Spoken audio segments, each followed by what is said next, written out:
Thank you, Member. Call the member for Noosa. Acting Speaker, dying and death is not something I wish to speak about today. However, as with birth and the life in between, there are costs associated that must be advocated for to state and federal governments, which means we must talk about it. For many in our community, they have a preference in their last days to pass in their own bed, with the smells and sounds they are familiar with, beloved family and pets by their side. Sometimes it is not possible for a multitude of reasons, and that is where our incredible palliative care hospices come in. One is our very own and much-loved Katie Rose Cottage in Noosa, a wonderful property surrounded by gardens with the smell of baking treats, sounds of visiting grandchildren, love from volunteers and palliative care nurses.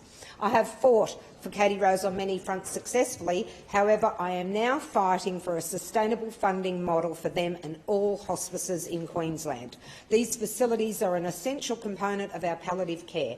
With a hospital bed costing triple to that of a hospice bed and a desperate shortage of hospital beds, I still cannot comprehend why the need for a sustainable funding model continues to not be addressed. The 2019 Queensland Health Palliative Care Services Review highlighted many issues, including a lack of hospices, respite facilities, after-hours care and residential care. Demand is outstripping supply, which requires greater investment in service delivery by Australian and state governments.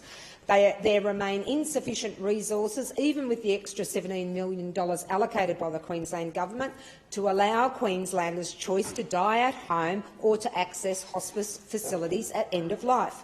Queensland should have a desire to become a leader in compassionate communities. To do that, we really need to listen to what Queenslanders wish for.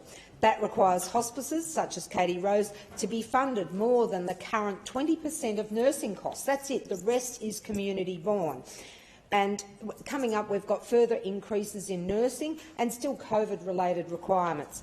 With these not-for-profits reliant on community funding still experiencing the fallout from the pandemic and loss of income from fundraisers, it is time for Queensland to move into a space where death and dying is not a cost we need to be on our knees begging for, just as our birth or life. However, that is exactly what I am doing, pleading for a fair and sustainable funding model to ensure our hospices continue to provide choice and the loving environment Queenslanders seek, including the ongoing support after a loved one's passing they are renowned for. And that is so important through the grieving process, whether it is for a loved grandparent, parent, child or friend. Thank you. Thank you, Member.